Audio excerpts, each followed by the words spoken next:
हरे बोलो श्री राम जय जय राम।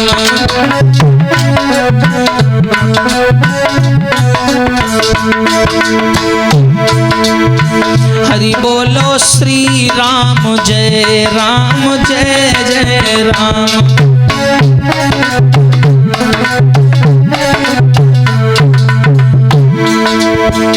हाँ भैया ताली बजा के बोले सभी लोग मिल करके।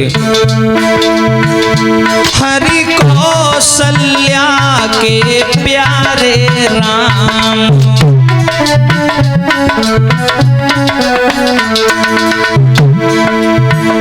हरि कौशल्या के प्यारे राम।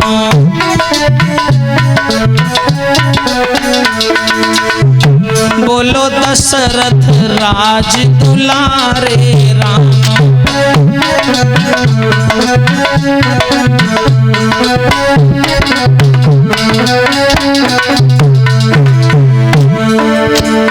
बोलो श्री राम जय जय राम।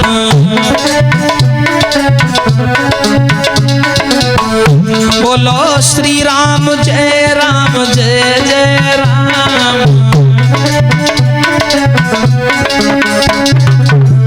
बोलो श्री राम जय जय राम।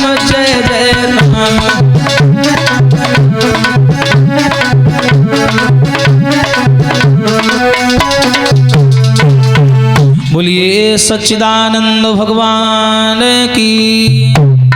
और हमेशा चाहे दुख की घड़ी हो, चाहे विपत्ति की घड़ी हो, चाहे कुछ भी हो, पर श्याम सुंदर के चेहरे से मुस्कुराहट गायब नहीं होती।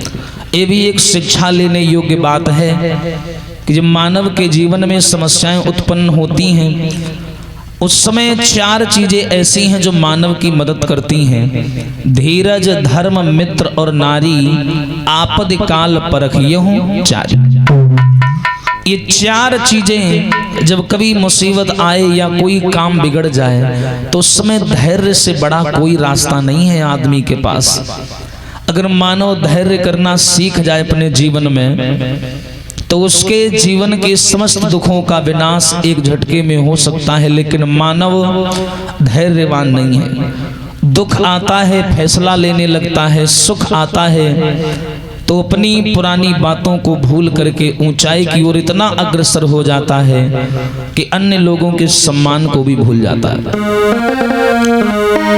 आइए जान लेते हैं भगवान राम कैसे आए दुनिया में। पहले जानते हैं रामायण क्या है। ध्यान देना। हमें शुभ आचरण करना सिखाती रोज रामायण।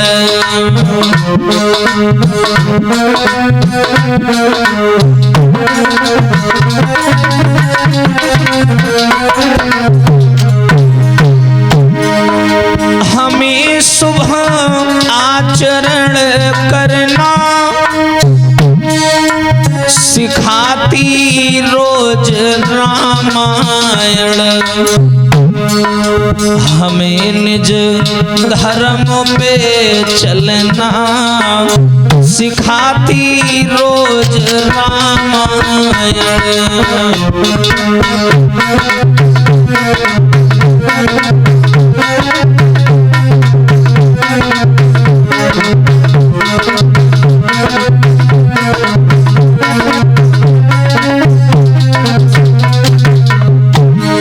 रामायण क्या है? हमें शुभ आचरण करना सिखाती रोज रामायण। हमें निज धर्म पे चलना सिखाती रोज रामायण। जिन्हें संसार सागर से उतर के पार जाना है, जिन्हें संसार सागर से उतर के पार जाना है, उन्हें भव के किनारे पर लगाती रोज रामायण।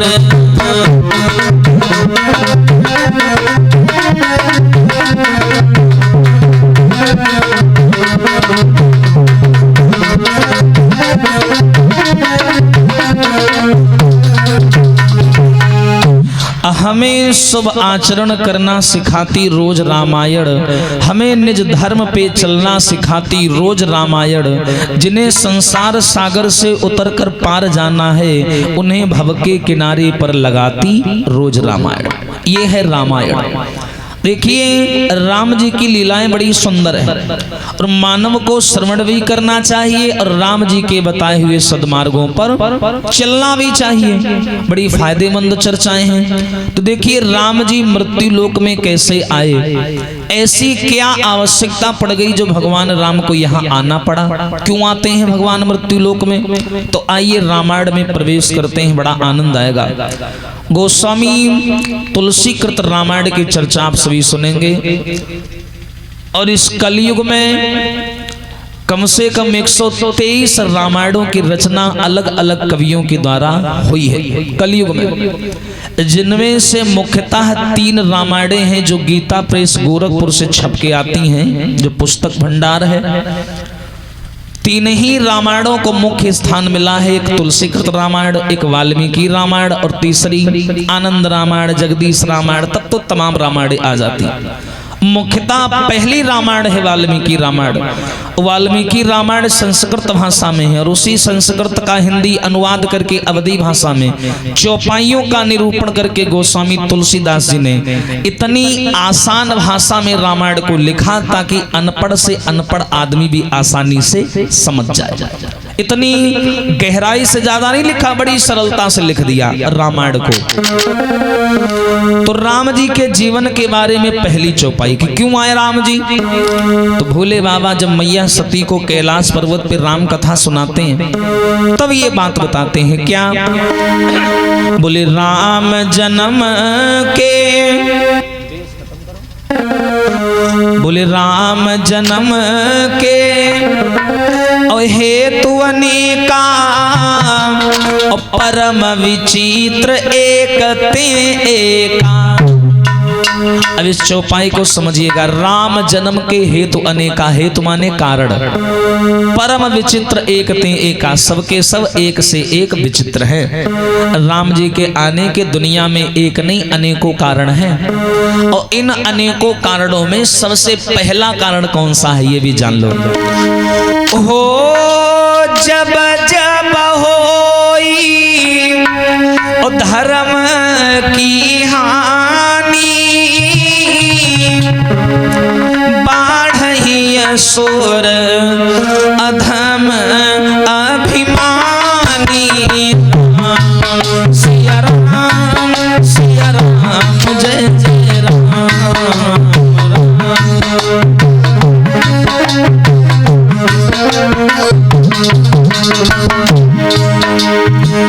पहली चौपाई है राम जन्म के हेतु अनेका, यानी राम के आने के कई कारण हैं और इन कारणों में जो पहला कारण है वो है जब जब होए धर्म की हानि बाढ़े असुर अधम अभिमानी। तब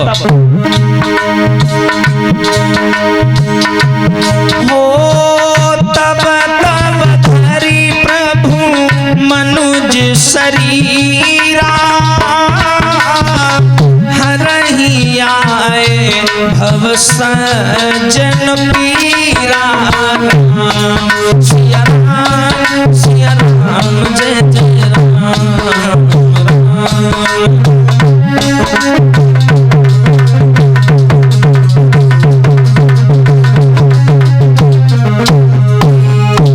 अब देखिए पहली चौपाई बताई जब जब होए धर्म की हानि और बाढ़ई असुर अधम अभिमानी। तब तब धरि प्रभु विविध शरीरा और हरहि आए भव सज्जन पीरा। जब जब संसार में अधर्म बढ़ जाता है, अच्छे लोगों की संख्या कम हो जाती है, बुरे लोग बढ़ जाते हैं, अधर्मी लोग बढ़ जाते हैं, संतों का ऋषियों का उपदेश करने वाले प्रवचनकर्ताओं का धार्मिक संगठनों का जब अपमान शुरू हो जाता है तो ऐसे अधर्मियों का विनाश करने के लिए और अधर्म के ऊपर धर्म का झंडा लहराने के लिए भगवान का अवतार होता है।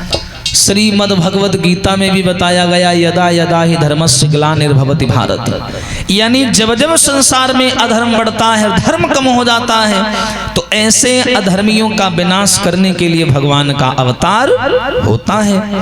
तब तरह तरह के शरीर लेकर के भगवान दुनिया में आते हैं। तो ये तो हो गया पहला कारण। दूसरा कारण कौन सा है जिसकी वजह से भगवान को आना पड़ा?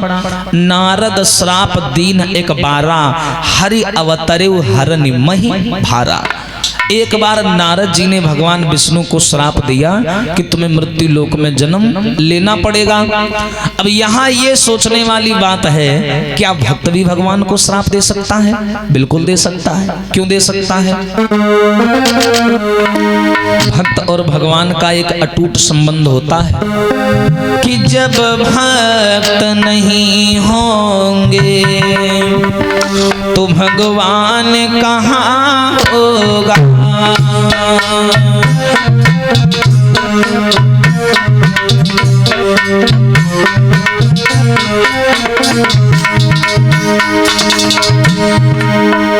जब भक्त नहीं होंगे भगवान कहाँ होगा। हर एक समस्या का समाधान कहाँ होगा।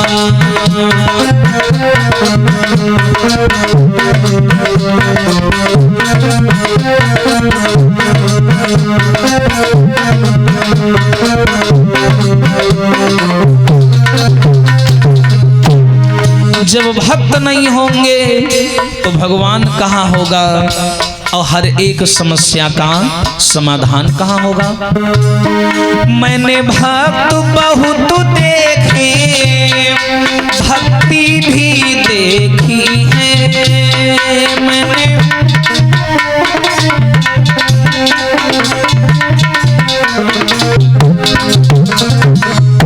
मैंने संसार में हजारों भक्त देखे, भक्ति भी देखी, पर राम भक्त जैसा, पर राम भक्त जैसा वो हनुमान कहाँ होगा।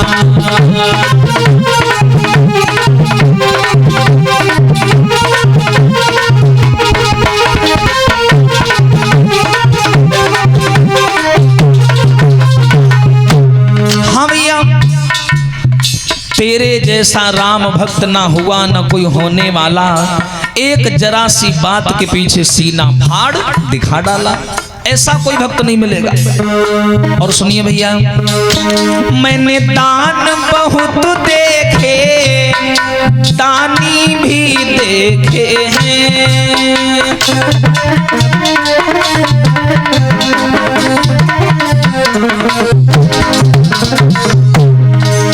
मैंने दान बहुत देखे, दानी भी देखे हैं। क्यों? पर कन्यादान जैसा, पर कन्यादान जैसा महादान कहाँ होगा।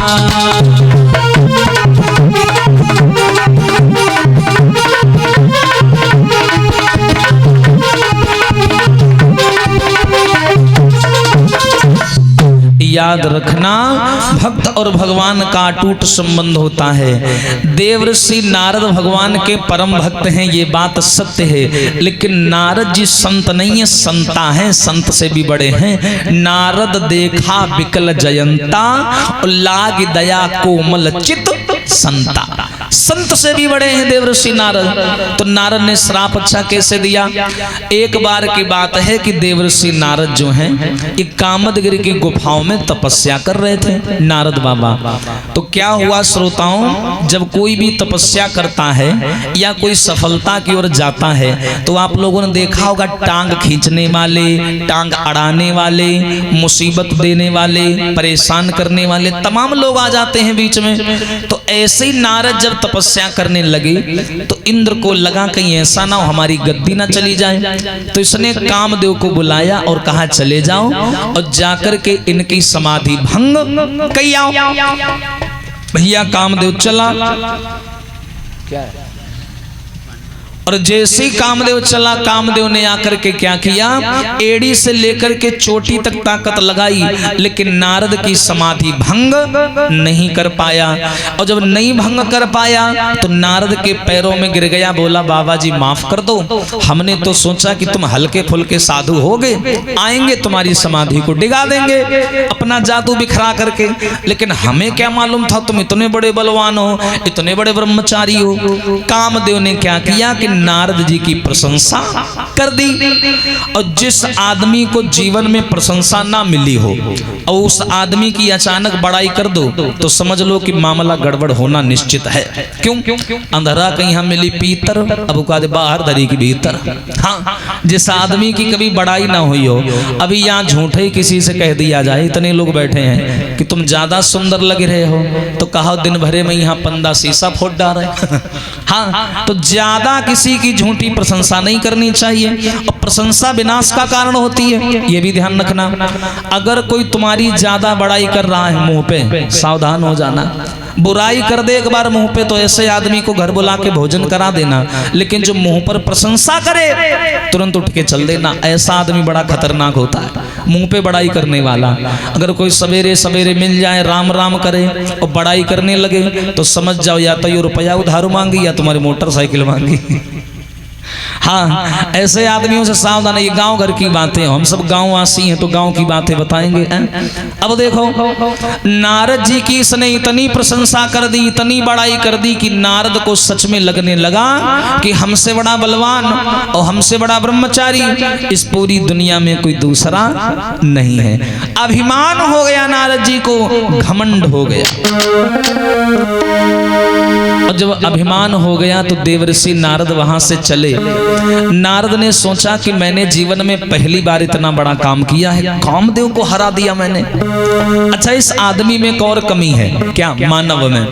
अगर मानव के हाथों से कोई अच्छा काम हो जाए तो आदमी सोचता है कि पूरी दुनिया जान जाए।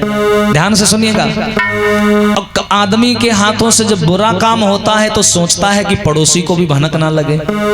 अभी मान के चलो, जैसे तुम किसी पड़ोसी गांव में जाओ और किसी को मार के आओ तो तुम तो 4 गांव में जाके बताओगे कि हम फलाने को मार के आए हैं, और कहीं से मार खा के आओ तो क्या तुम बताओगे कि हम मार खा के आए हैं? अगर कोई पूछेगा भी भैया ये मुंह कहाँ से खोल लाए हो, तो यहाँ कही हो खड़न जब गिरी परे रहन रपटी, ये थोड़ी बताइए हो पकड़ी कोई कसा है चमका, ये तो बताओगे नहीं। तो मानव के हाथों से जब कोई अच्छा काम होता है तो मानव सोचता है कि पूरी दुनिया जान जाए, और जब इसी मानव के हाथों से कोई बुरा काम होता है तो सोचता है कोई ना जाने।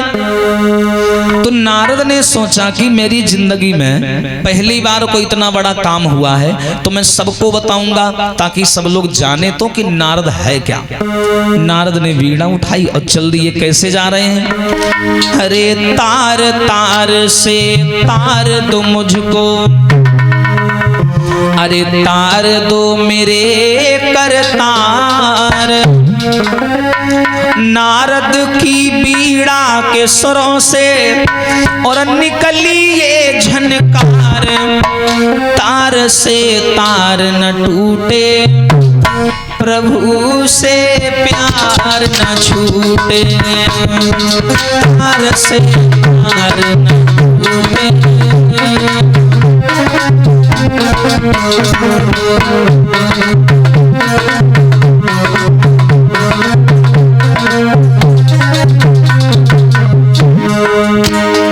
अरे तार तार से तार दो मुझको, तार दो मेरे करतार, नारद की पीड़ा के स्वरों से निकली ये झनकार, तार से तार न टूटे, प्रभु से प्यार न छूटे।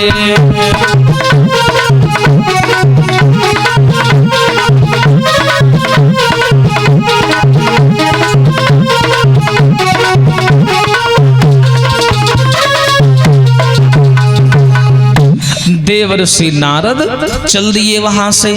और जैसे नारद चले तो रास्ते में इनको मिल गया कैलाश पर्वत।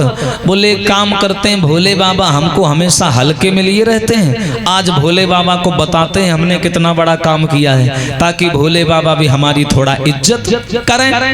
तो नारद जी जो हते वो कैलाश पर्वत की ओर चले। भोले बाबा ने देखा भाई नारद जी आए हैं, बैठाया, आओ बैठो। नारद जी बैठ गए। लेकिन एक अभिमानी आदमी हो, एक सीधा सिंपल साधारण नॉर्मल आदमी हो, अब ये जब दोनों जहां जाएंगे बैठेंगे उठेंगे तो बड़ा अंतर देखने को मिलेगा। घमंडी आदमी जहां बैठेगा बार बार चिटकेगा, बार बार अपने शरीर को लेकर के, अपनी भाषा को लेकर के दिखावा करेगा। तो नारद जी जो हैं बार बार दिखावा करने का प्रयास कर रहे हैं, तो भोले बाबा को शंका हो गई। भोले बाबा ने क्या किया, प्रश्न कर दिया, क्यों नारद क्या मिल गया तुम्हें, बड़ा प्रसन्न नजर आ रहे हो, बड़ा चिटक रहे हो। तो नारद ने क्या किया, अपने मुंह कह दिया, कुछ नहीं, वो कामदेव नहीं है, हाँ हाँ मैंने उसे हरा दिया, कामदेव को मैंने हरा दिया, और हमसे बड़ा बलवान और हमसे बड़ा ब्रह्मचारी इस पूरी दुनिया में कोई दूसरा नहीं है। नारद जी ने भोले बाबा के सामने अपनी बड़ाई कर दी। और जैसी बड़ाई की तो भोले बाबा मुस्कुराने लगे, बोले वारे नारद तुमको भी अभिमान हो गया, बताओ ये घमंड भरी बात जो हमसे कह रहे हो कोई बात नहीं है, चल जाएगा, लेकिन ये घमंड भरी बात विष्णु जी से मत कह देना। क्यों, बार बार बिनवऊं मुनि तो ही जिमिया कथा सुनावहु मोही।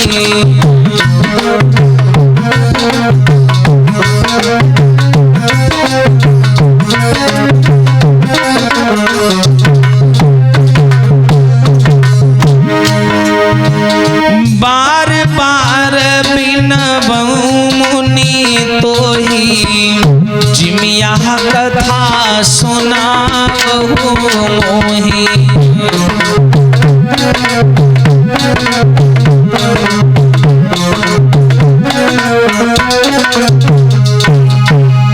अरे नारद ये जो घमंड भरी बात हमें सुना रहे हो चल जाएगा, लेकिन ये घमंड भरी बात क्या बोलते हैं विष्णु जी को मत सुना देना, वो एक नंबर का छलिया है, उसके सामने बड़ों बड़ों का घमंड नहीं चलता। नारद जी एकदम से झुंझला गए, बोले क्यों नहीं सुनाएंगे विष्णु जी को, विष्णु जी से हम डरते हैं क्या, उनसे कम है क्या, क्यों नहीं सुनाएंगे, कोई चोरी करी है, डकैती डाली है, क्या गलत काम किया है, सारी जिंदगी हो गई, जिंदगी में पहली बार हमने कोई एक बढ़िया काम कर पाया, कामदेव को हरा पाया, अब वो भी तुम सोच रहे हो दिल में रख के बैठ जाऊं, बिल्कुल नहीं। अभी जा रहा हूं विष्णु जी के पास में, जाकर के पूरी बात बताऊंगा, जो होगा सो देखा जाएगा। भोले बाबा बोले मान जाओ, अगर विष्णु के चक्कर में पड़ोगे तो समझ लेना जीवन भर पछताना पड़ेगा। लेकिन वो घमंडी आदमी अभिमान सर पे बैठा, माने तो माने कैसे, चल दिए नारद। और कैसे जा रहे हैं बताया, एक बार करतल पर बीना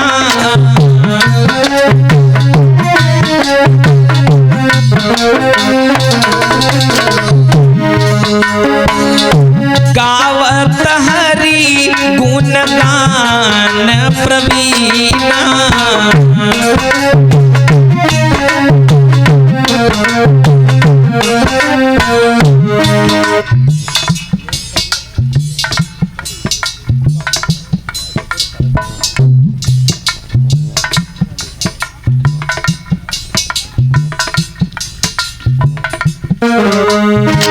चल दिए नारद।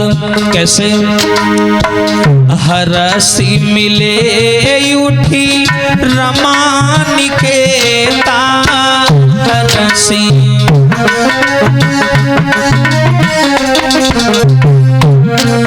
अरे बैठे आसन ऋषि समेता।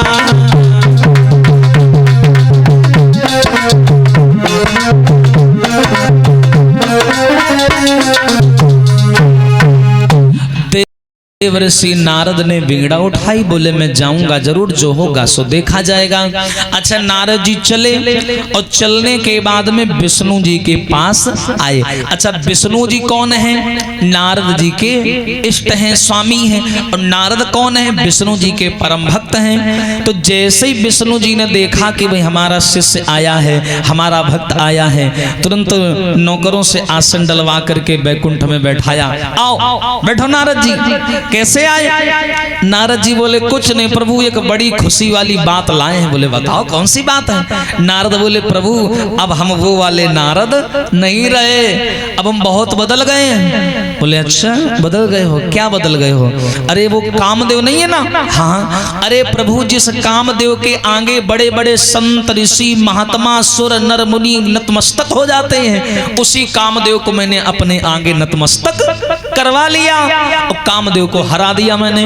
अब तो मुझे तो यही लगता है कि मुझसे बड़ा बलवान और मुझसे बड़ा ब्रह्मचारी इस पूरी दुनिया में कोई दूसरा नहीं है। अब लो, अगर आप किसी दूसरे के सामने कहते तो ठीक भी था। इन्होंने क्या किया? विष्णु जी के सामने वो बात बोल दी।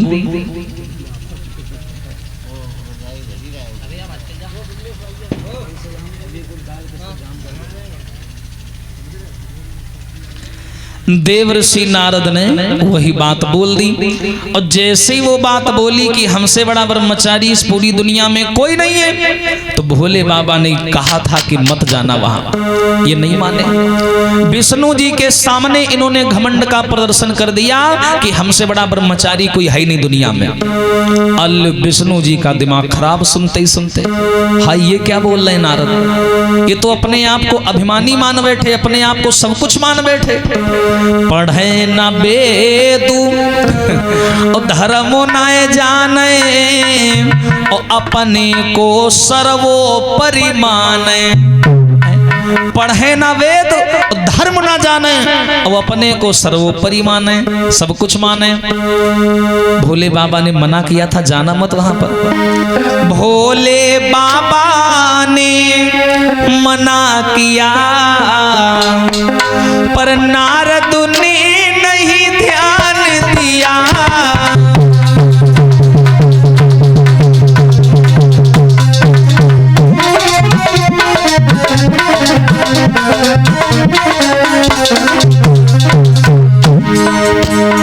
भोले बाबा ने मना किया पर नारद ने नहीं ध्यान दिया। क्यों? ना समझ सके नारायण को इतना भारी अभिमान किया।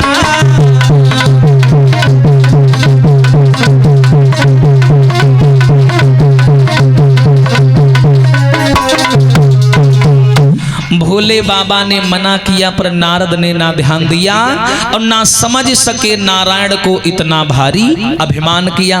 अच्छा, नारद जी ने वो बात बोल दी। अब विष्णु जी बोले बताओ अगर नारद को घमंड हो जाएगा तो भगवान का ठिकाना कहाँ लगेगा? इनका सबका संबंध है। कहते हैं भावना भक्त में ना होती, वासना शब्द में ना होती तो शब्द भी विस्पान बन गया होता, और भावना भक्त में ना होती तो भक्त भी भगवान बन गया होता।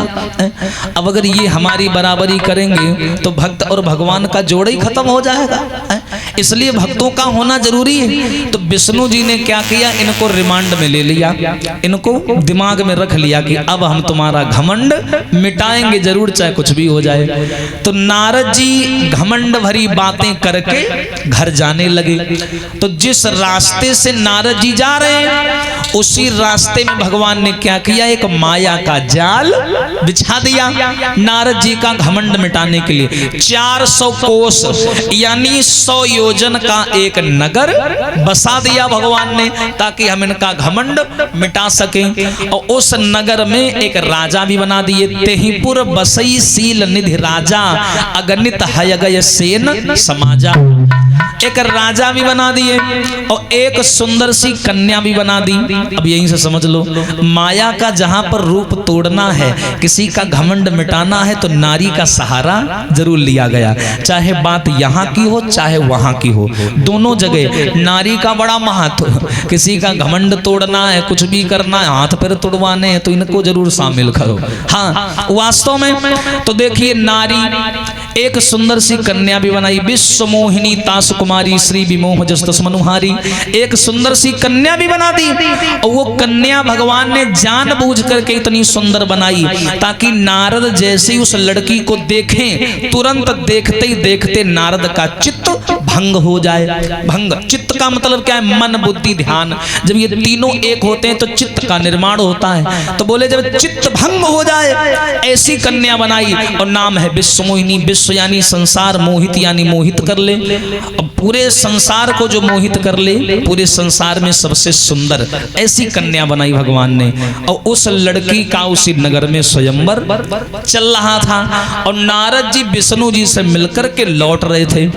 तो नारद जी ने देखा कि स्वयंवर चल रहा है, तो नारद जी चक्कर में पड़ गए कि जब मैं इधर से जा रहा था तब तो ये गांव नहीं मिला, और जब वापस आ रहा हूं तो अचानक कहां से आ गया।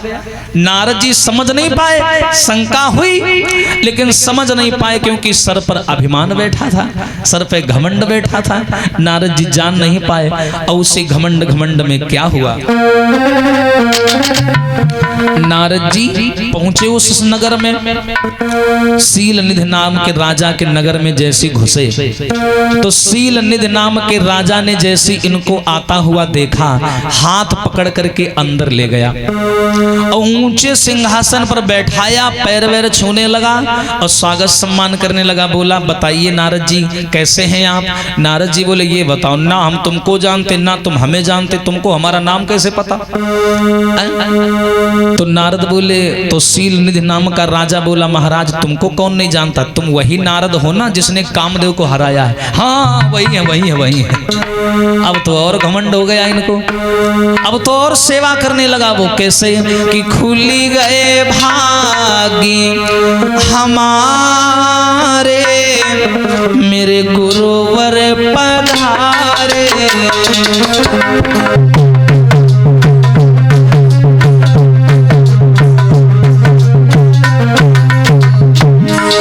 अरे खुली गए भागी हमारे, मेरे भगवान पधारे, मेरे गुरुवर पधारे।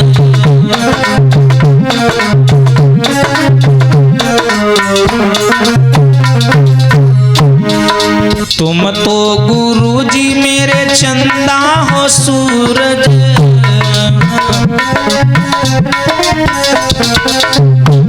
अरे तुम तो गुरु जी मेरे चंदा हो सूरज।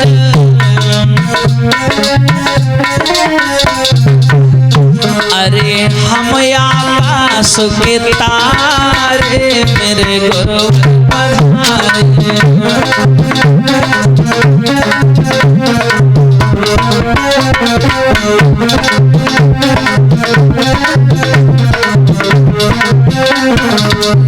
याद रखना, देवर्षि नारद का वो सम्मान करने लगा। तो सील निधि नाम का राजा बोला, बाबा जी तुम्हारा तो दुनिया में बहुत नाम है और हमने ये भी सुना है कि तुमसे बड़ा बलवान और तुमसे बड़ा ब्रह्मचारी कोई दूसरा नहीं है। नारद बोले, हाँ हाँ बिल्कुल नहीं है, उसमें कहने वाली बात क्या है, हम तो वाकई में ब्रह्मचारी हैं, क्योंकि मैंने कामदेव को हराया है।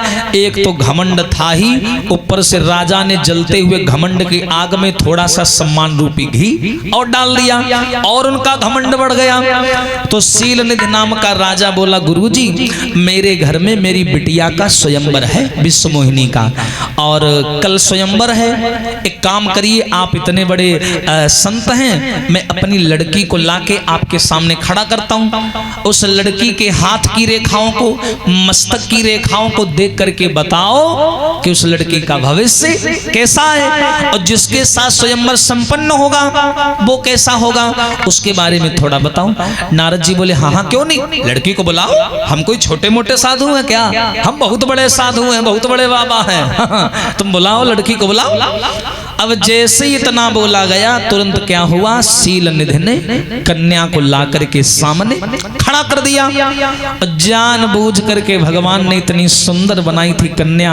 जैसे ही नारद ने कन्या का चेहरा देखा, देखते ही देखते नारद का चित्त भंग हो गया, भंग हो गया। चकोर बन गए नारद जी। एक बार चेहरा की ओर देखा, फिर हाथ की ओर देखा, फिर चेहरे की ओर देखा, फिर दोबारा हाथ की ओर नहीं देखा, चेहरे की ओर टकटकी लगा के देखने लगे। बोले भगवान कितनी सुंदर कन्या है। वही नारद जी जो थोड़ी देर पहले कहते थे मैं बाल ब्रह्मचारी हूँ, और जैसी कन्या को देखा कन्या की सुंदरता में दीवाने हो गए। और नारद जी का बोले अब मैं बाबा बन के नहीं रहूंगा, अब हम भी करेंगे शादी, और शादी करेंगे तो इसी लड़की से करेंगे चाहे कुछ भी हो जाए। लो इतनी खतरनाक होती है माया कि माया ठगिनिया ने लूटा सबको। अरे माया ठगिनिया ने लूटा मैंने जाना नहीं, माया ठगिनिया ने लूटा मैंने जाना नहीं।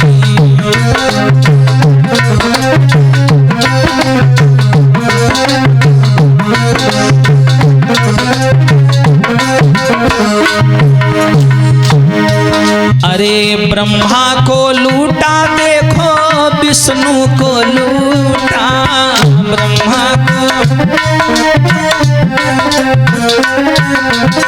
ब्रह्मा को लूटा देखो विष्णु को लूटा, ब्रह्मा को। और भैया शंकर जी बन गए जनाना मैंने जाना नहीं। हाँ देखो कितनी प्रबल माया। अरे शंकर जी बनी गए जनाना मैंने जाना नहीं, माया ठगिनिया।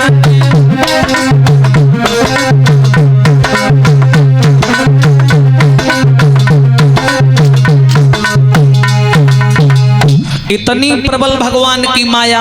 वही नारद जो कुछ देर पहले बोला करते थे कि मुझसे बड़ा बलवान और मुझसे बड़ा ब्रह्मचारी कोई है ही नहीं।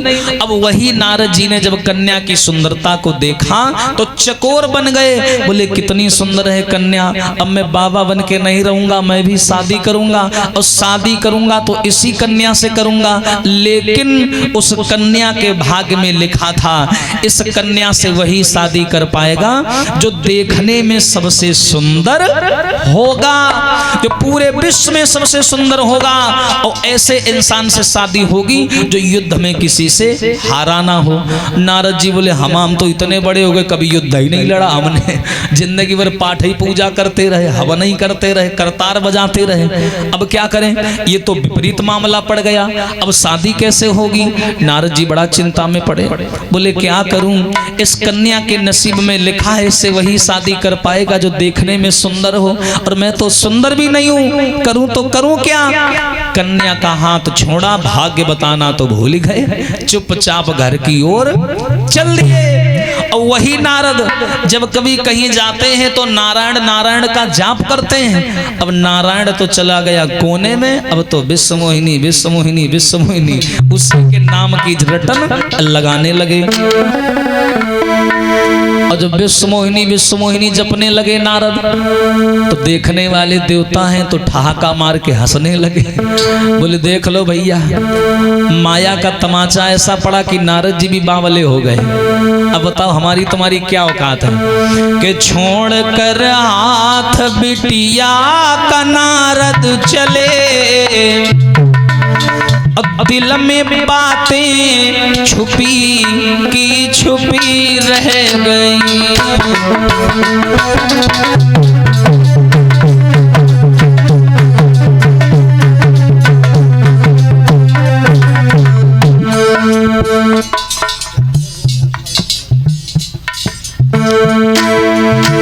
छोड़ कर हाथ बिटिया का नारद चले,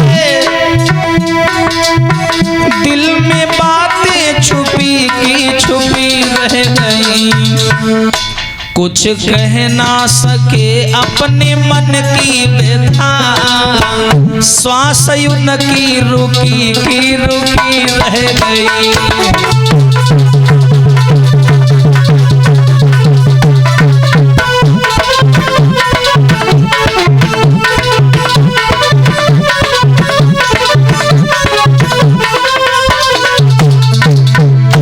लेकिन भैया भूले पीड़ा की तान नारायण को गान। जब कन्या को देखा क्या क्या भूल गए? भूले पीड़ा की तान नारायण को गान। नजरें उनकी झुकी की झुकी रह गई। कुछ समझ ना सके लीला नारायण की, और चलती दिल पर छुरी की छुरी रह गई।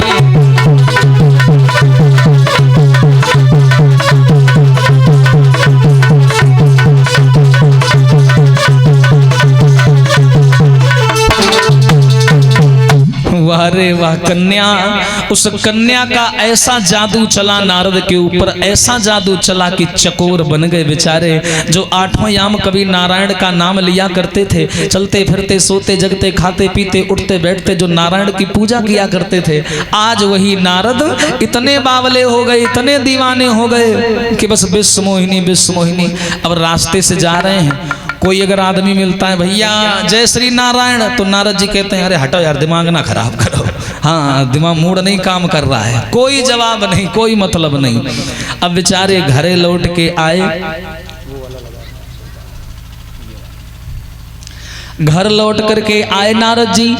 आने के बाद में नौकर चाकर बेचारे खाना लेकर के आए, बाबा जी खाना खा लो। नहीं रख दो, भूख नहीं है। अब ऐसा रोग ही लग गया इनको, हाँ, ऐसा रोग ही लग गया।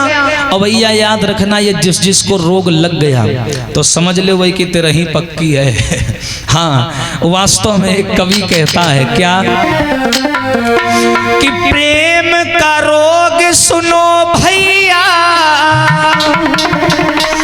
और ये बहुत बुरी बीमारी है, और सब रोगन की दवा मिले, पर जा रोग से दुनिया हारी है।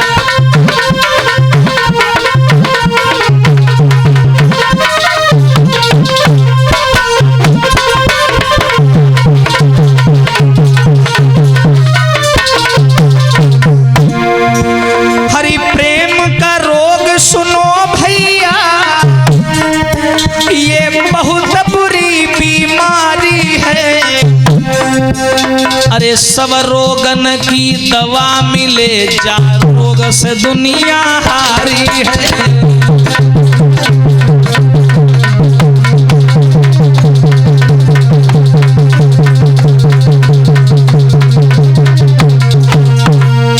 ये रोग ऐसा है समाज के लोगों, ये किसी को भी लग जाए। अब माँ बाप परेशान है कि डॉक्टर साहब देखो हम लड़के को खिलाते तो बहुत है, शरीर में लगता ही नहीं है, रात दिन टेंशन में पड़ा रहता है, पता नहीं क्या हो गया। और डॉक्टर साहब भी नब्ज पकड़ के देखते हैं कि यार नब्ज तो ठीक ठाक चल रही है, ना खांसी है ना जुकाम है, पता नहीं कौन बीमारी है। और ये ऐसी बीमारी है, इस बीमारी का इलाज दुनिया में किसी भी वैद्य के पास नहीं है। ऐसा रोग है, वास्तव में तन दुर्बल हो जाता है, दिमाग काम नहीं करता, हमेशा एक दूसरे के बारे में सोचना, भोजन अच्छा नहीं लगता। अब नारद जी बेचैन बैठे हैं, छत पे जाएं, ऊपर चले जाएं, फिर छत पे जाएं, चैन नहीं पर रहा, खुरखुंद काटे। हाँ, बड़े परेशान, बोले क्या करें, अब उस कन्या से वही शादी कर पाएगा जो सुंदर होगा, हम तो सुंदर भी नहीं है। अब वही जमाने में ब्यूटी पार्लर नहीं रहा, जो बेचारे चले जाती लीपा पोती कराई होती जाए। हाँ, ये भी कुछ नहीं था, बड़ा परेशान नारद जी। अब बेचारे अंदर जाएं बाहर आवें, कोई मन से काम नहीं कर रहे हैं, मन नहीं लग रहा है, सोचने एक दिन बचा है, कल है उस लड़की का स्वयंवर। अब अगर जल्दी जल्दी मैंने कुछ नहीं किया, कोई आएगा और मेरी विश्व मोहिनी को लेके चला जाएगा, हम ऐसी बैठी तसला बजाएंगे। हाँ, कोई आके ले जाएगा, चैन नहीं पड़ रहा, बताया लला आहरे दिन में पड़े न चैन, और रात को नींद न आती है।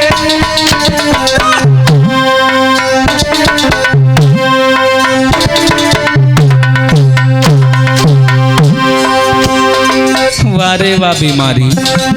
अरे देखे नजरी पसार ध्यान में लड़की आती है, नजरी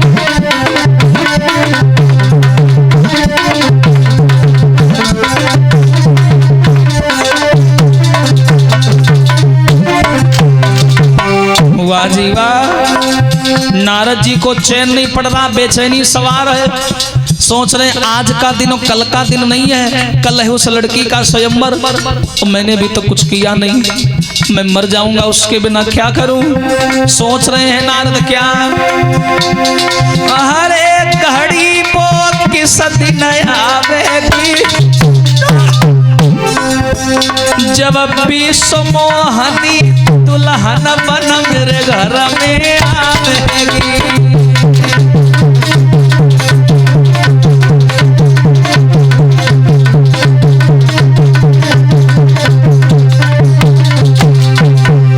ऐसी बीमारी और ये चीजें ही ऐसी है भैया। एक कवि तो ये तक कह देता है क्या, ये प्रेम बुरी बीमारी है, हाय जिस किसको भी लगी जाए,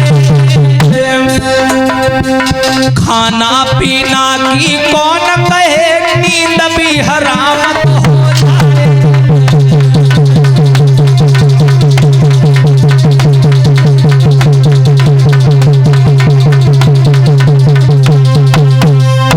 याद रखना, देवर्षि नारद बेचारे परेशान, बोले अब तो कोई मदद करने वाला भी नहीं है, अब जाएं तो जाएं कहाँ। जब नारद जी हर तरीके से हार गए, हर तरीके से मन टूट गया, तो नारद जी ने एक बात सोची, क्या, अब कोई नहीं सहायक है। और जब नारद ने यह जान लिया तो लाचारी और मजबूरी में श्री विष्णु जी का ध्यान किया।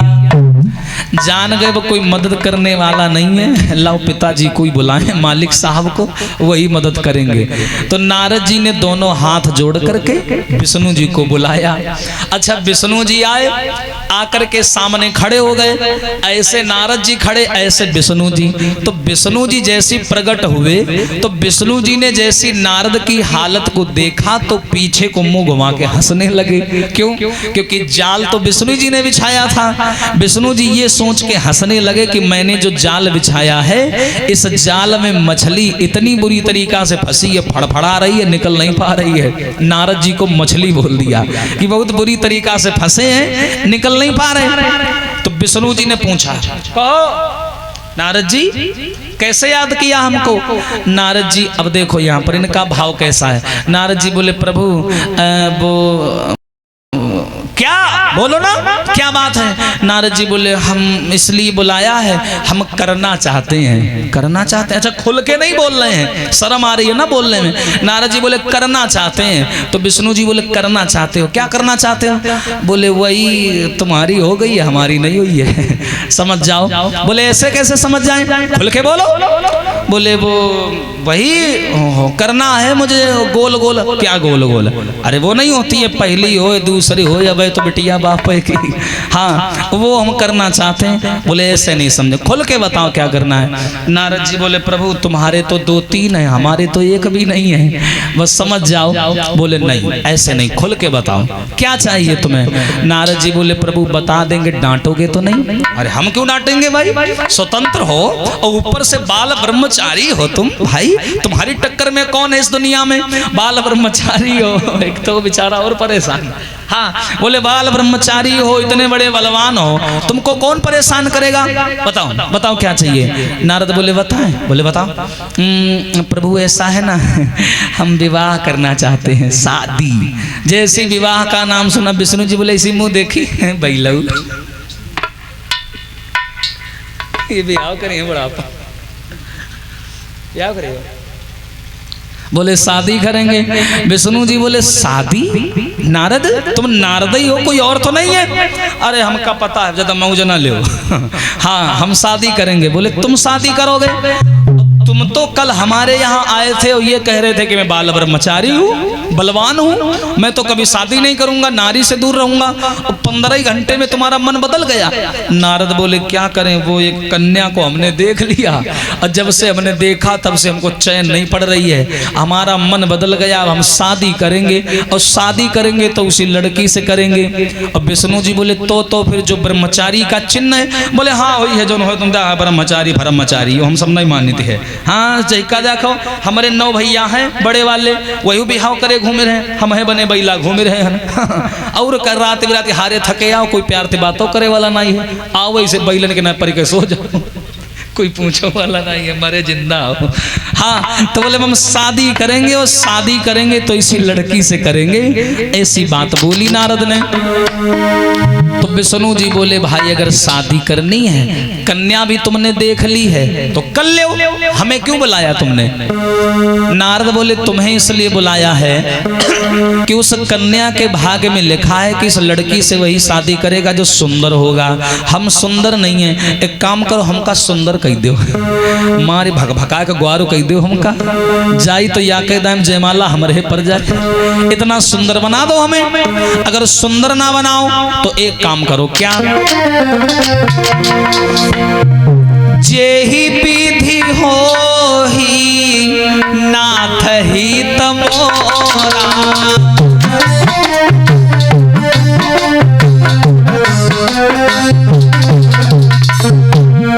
और करहूँ सुबेगी दास मही तोरा,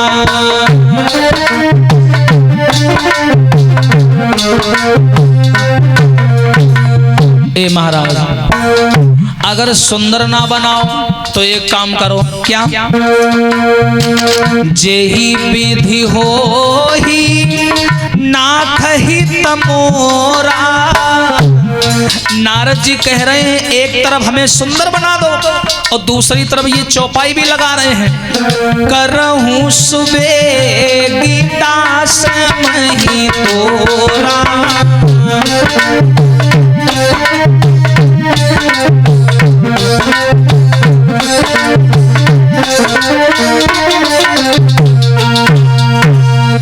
देवर्षि नारद बोले महाराज अगर सुंदर ना बनाओ तो एक काम करो, आप इस संसार में सबसे सुंदर हो तो एक काम करो अपना हरि रूप हमें दे दो, और आज जा रहे हैं कल शादी करके आएंगे वापिस कर देंगे।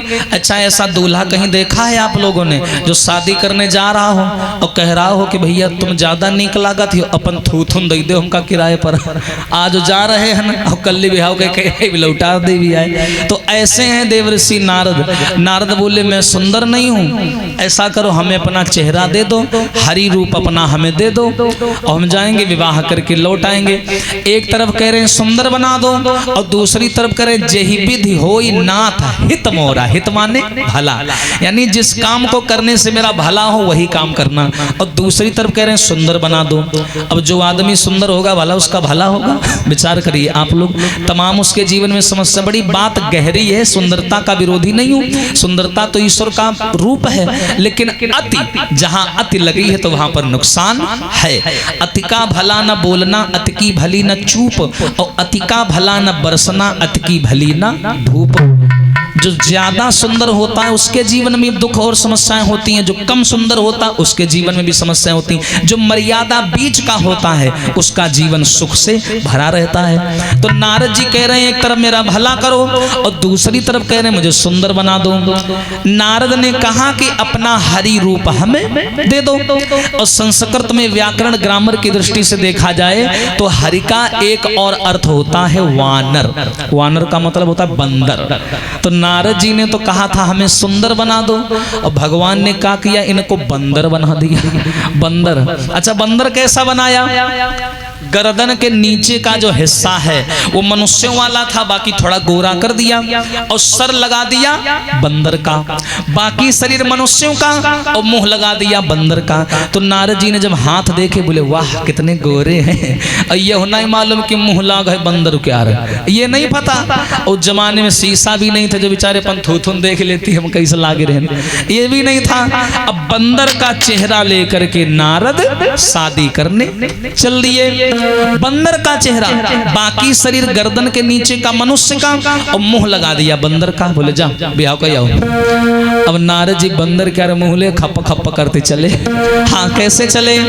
अरे नारद ने ना और देर लगाई, नारद ने ना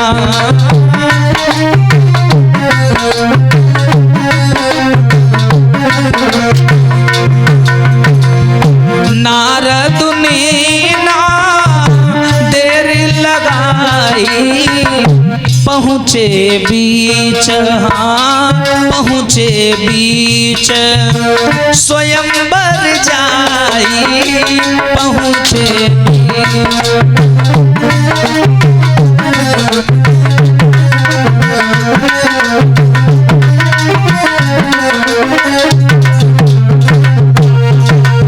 नारद ने ना देर लगाई, पहुंचे बीच स्वयंवर जाई। अच्छा जहां स्वयंवर चल रहा था, नारद जी बंदर का चेहरा लेके वहीं चल लिए। तो भोले बाबा ने क्या किया, अपने दो गढ़ नारद के पीछे लगा दिए। अब वो दोनों नारद को देखें और कपड़ा मुंह में घुसा के हंसे। तो नारद को भैया गुस्सा लगे, बोले हंस क्यों रहे हो? तो दोनों बोले बाबा तुम इतने नीक लागे रहे हो, क्या करिए, देखे थे तो हंसी नहीं करी आवत है। लेकिन नारद जी के सर पे घमंड बैठा था, ये पूरे रहस्य को जान नहीं पाए नारायण की लीला को, और चले शादी करने। अब जहां लड़की का स्वयंवर हो रहा था, पंडाल लगा हुआ था लंबा लंबा, इधर लड़की के बाप का सिंहासन लगा हुआ था, सामने से कन्या को जयमाला लेके आना था, और लाइन से सुंदर सुंदर लड़के बैठे हुए थे। अच्छा स्वयंवर का मतलब क्या होता है? देखो लाइन से सुंदर सुंदर लड़के बैठे होते हैं, राजकुमार, राजाओं के घर के लड़के। लड़की जयमाला लेके आती है, प्रत्येक राजकुमार को देखती है, उसका नेचर भी परखती है, उसके आचरण को भी परखती है, उसका व्यवहार भी देखती है, सकल सूरत सब कुछ देखने के बाद में लड़की को जो लड़का पसंद आ जाता है वो उसके जयमाला डाल देती है, विवाह हो जाता है। स्वयंवर, लड़की वर का स्वयं चयन करती है, इसीलिए नाम पड़ गया स्वयंवर। अब देखो स्वयंवर चल रहा था, नारद जी गए तो विष्णु जी भी वही मौजूद हैं भेष बदल के। तो एक विष्णु जी का दूत बोला कि महाराज शुरू करो, काहे लेट किए हो? एक कुर्सी भगवान ने जानबूझ के खाली छोड़ दी, बाकी सब भर गई, एक कुर्सी खाली। तो नारद जी बोले क्षमा करें, विष्णु जी बोले रुक जाओ, अभी जिसके लिए टेंट फेंट लगवाया वो तो अभी आया ही नहीं है, जिसके लिए इतनी तैयारी करवाई है वो तो आ जाए। तब तक क्या हुआ, सामने से देखा नारद जी बंदर बने, कुर्ता फटकार चले जावे। अच्छा एक बात सोचो, कोई आदमी आधा मनुष्य हो आधा बंदर हो तो कैसा लगता होगा देखने में, विचार करो आप लोग। हाँ तो नारद जी बेचारे बंदर का मुंह लिए और पहुंचे उसी कुर्सी वाले स्थान पर बैठ गए। तो अगल बगल के राजाओं ने इनको देखा तो हंसने लगे, बोले यार ये बंदर शादी करने आया है, बताओ अजीब है, आधा मनुष्य है आधा वानर है, और नारद जी अपनी जान में हम सबसे सुंदर हैं, हमसे सुंदर कोई नहीं है, क्योंकि विष्णु जी से रूप लेकर आया हूं, ये अभिमान था नारद जी को। अब स्वयंवर शुरू हुआ, सब लोग शांत बैठ गए, एकदम से लड़की जयमाला लेकर के सभा में आई। अच्छा नारद जी बार बार चौंक रहे हैं, सबसे पूछ रहे हैं क्यों भैया यहाँ सबसे सुंदर कौन है? हम हैं। तो जयमाला किसके पड़ेगी? हमारे पड़ेगी। परन तो दे नहीं रहे हो, इसे परन दे हो। तो सच में बताओ हमारी पड़ेगी। और तुम क्या करोगे? ताली बजाएंगे। ताली बजाओगे? सब लोग ताली बजाना है जब हमारे जयमाला पड़े। अब नारद जी अपने ही मन विचारे खुश हैं कि हाँ हमारे जयमाला पड़ेगी और तुम लोग ताली बजाना। अब जैसी कन्या जयमाला लेके सभा में घुसी तो नारद जी ने क्या किया, अपना चेहरा उसके आगे कर दिया, ले डालो जल्दी डालो, टाइम नहीं है जल्दी डालो। और लड़की ने जैसे नारद को देखा हुआ गई डराए, कहा हाय ये तो बंदर हुआ है। हाँ वो डर गई, आगे बढ़ी, और जैसे ही आगे बढ़ी उसी समय क्या हुआ, अरे राजा बनकर आ गए लीलाधर तत्काल।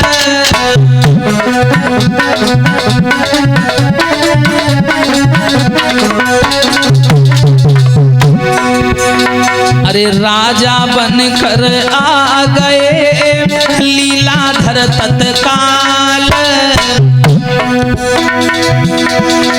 विश्व मोहनी ने तभी दई जयमाला डाल।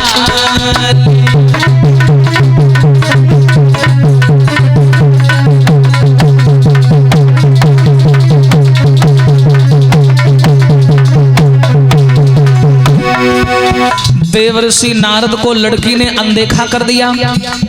आगे बढ़ी तब तक भगवान विष्णु सुंदर से राजकुमार बन के आ गए। लड़की ने विष्णु जी के जयमाला डाल दी। अब विष्णु जी ने कन्या का हाथ पकड़ा, लेके चल दिए। अब नारद जी हुए ठाड़े का हाय लईगा लईगा लईगा। अब नारद जी कह रहे हैं क्या? अरे नारद मन ही मन में कहे मेरे संग धोखा हुई गो। अब टावर पकड़े लाग नारद क्या? नारद मन ही मन में कहे मेरे संग धोखा हुई गो।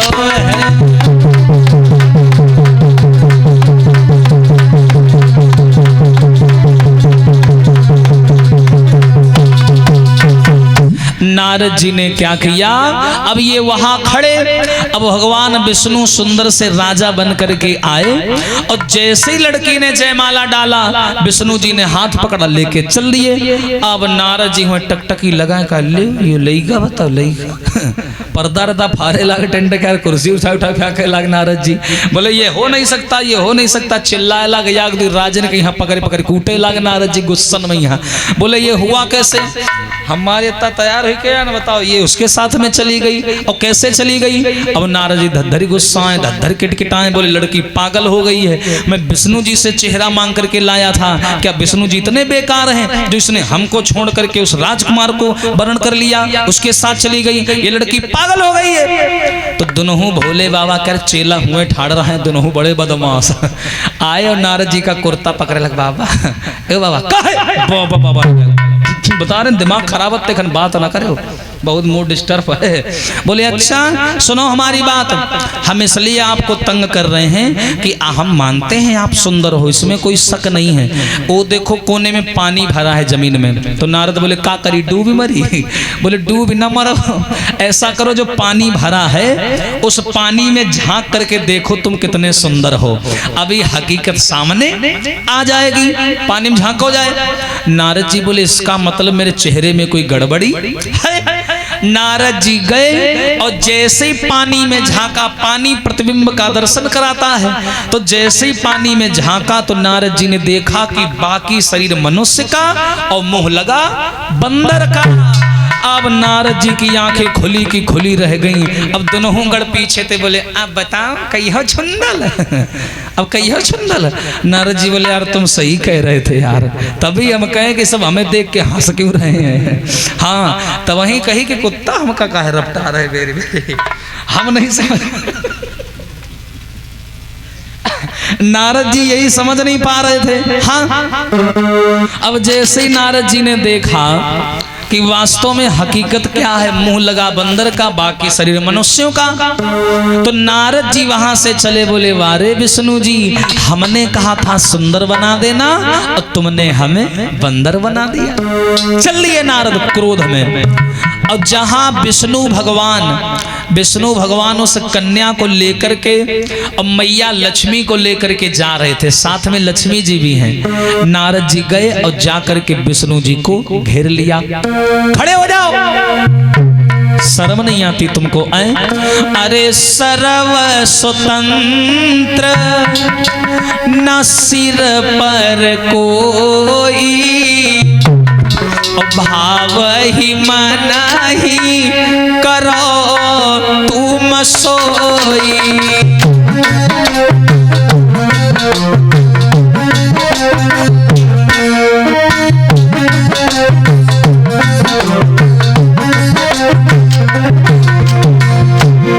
हाँ भैया, नारद जी कह रहे हैं वारे विष्णु जी, मैंने कहा था सुंदर बना दो, सारी जिंदगी तुम्हारा नाम लिया, आठों याम तुम्हारा नाम लिया, तो तुमने बदले में हमको क्या दिया? इतना बड़ा अपमान। भरी समाज में मेरी बेइज्जती करा दी तुमने। सर्व स्वतंत्र ना सिर पर कोई, भाव ही मन ही करो तुम सोई।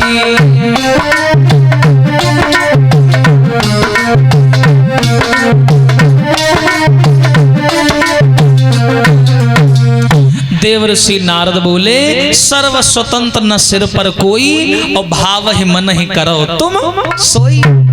यानी सारी जिंदगी मैंने तुम्हारा नाम लिया, और जिंदगी में पहली बार मैंने सोचा कि मैं घर बसाऊंगा, शादी करूंगा, तुमसे देखा नहीं गया।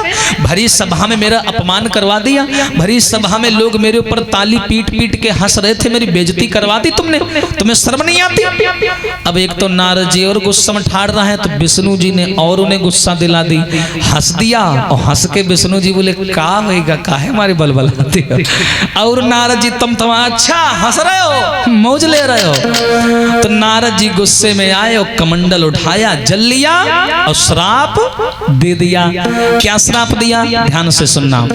ए विष्णु जी, अरे हम देते श्राप आज तुमको, कोई रोक सके नायब हमको।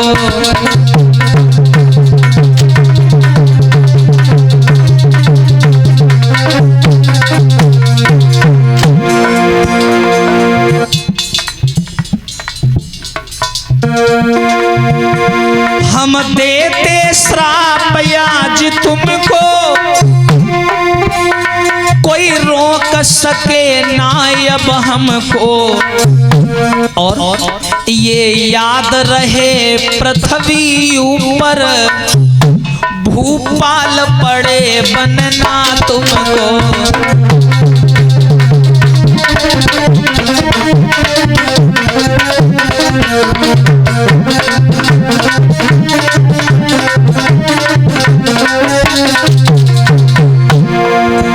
नारद जी बोले सुनो, दुख क्या होता है, तकलीफ क्या होती है, ऐसे नहीं जानोगे।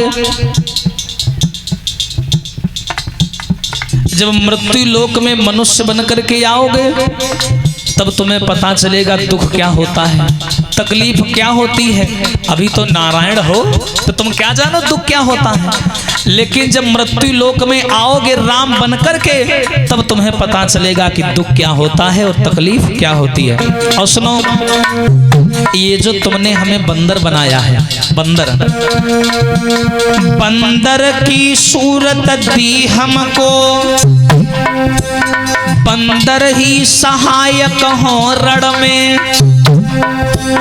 इस नारी के ही चक्कर में तुम घूमोगे हाय वन वन में।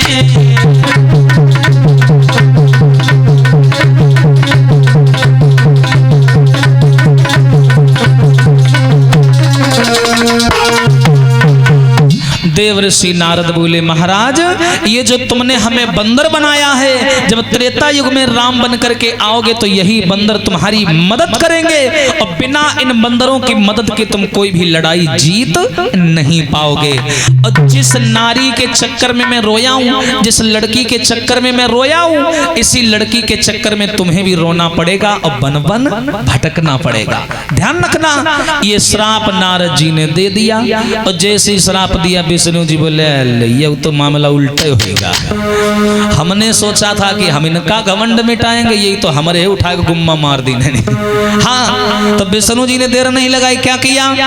तब हरि माया दूर निवारी, नाई रमा नहीं राजकुमारी। भगवान ने क्या किया? अपनी बनाई हुई माया को खींच लिया, तो ना तो वहां पर लड़की रही, ना मैया लक्ष्मी रही, सब गायब हो गया। जो शील राजा बना हुआ था, जहां स्वयंवर हो रहा था, सब कुछ गायब। जहाँ बैंड बाजा बज रहे, खुशियां मनाई जा रही, कुछ नहीं बचा, सब गायब हो गया। अब नारद जी के चक्कर में पड़ गए, बोले प्रभु लक्ष्मी जी कहाँ चली गई, वो कन्या कहाँ गई, ये सब भीड़ भाड़ कहाँ गायब हो गई। विष्णु जी बोले बात ना करो यार, दिमाग ना खराब करो, हमने सोचा था तुम्हारा घमंड मिटाएंगे और तुमने तो उल्टा हमें श्राप दे दिया। नारद जी बोले क्या? हाँ ए नारद, तुम्हें अभिमान हो गया था, तुम्हें घमंड हो गया था, तुम्हें ऐसा लगता था कि तुमसे बड़ा बलवान और तुमसे बड़ा ब्रह्मचारी इस दुनिया में कोई दूसरा नहीं है, इसीलिए तुम्हारा घमंड मिटाने के लिए मैंने ये जाल बिछाया था, लेकिन तुमने तो उल्टा हमें श्राप दे दिया। अब नारद जी चरणों में गिर गए, बोले प्रभु माफ कर देना, मेरी बात झूठ हो जाए, मेरा श्राप झूठा हो जाए। विष्णु जी बोले नहीं, तुम संत से भी बड़े हो, तपस्या का फल है तुम्हारे अंदर, तुमने जो बात कही है वो सत्य होकर के रहेगी। मैं विष्णु तुम्हारा ये श्राप सम्मान सहित स्वीकार करता हूं और यही श्राप मृत्यु लोक के प्राणियों के काम आएगा। नारद जी बोले बस अपने मतलब की बात कर ली, मैं कहाँ जाऊं। विष्णु जी बोले अगर तुम्हें पछतावा हो रहा है तो उसी चोटी में चले जाओ, हिमालय की चोटी में, और ओम नमः शिवाय मंत्र का जाप करना, क्योंकि शिव समान प्रिय नहीं को मोरे, बिना शिव के हमें कोई प्रिय नहीं है यहाँ। तो जाओ और जाने के बाद में ओम नमः शिवाय मंत्र का जाप करना, तुम्हारी आत्मा को शांति मिलेगी। नारद को विदा कर दिया। तो ये था दूसरा कारण, राम जन्म के हेतु अनेका, तो ये था दूसरा कारण।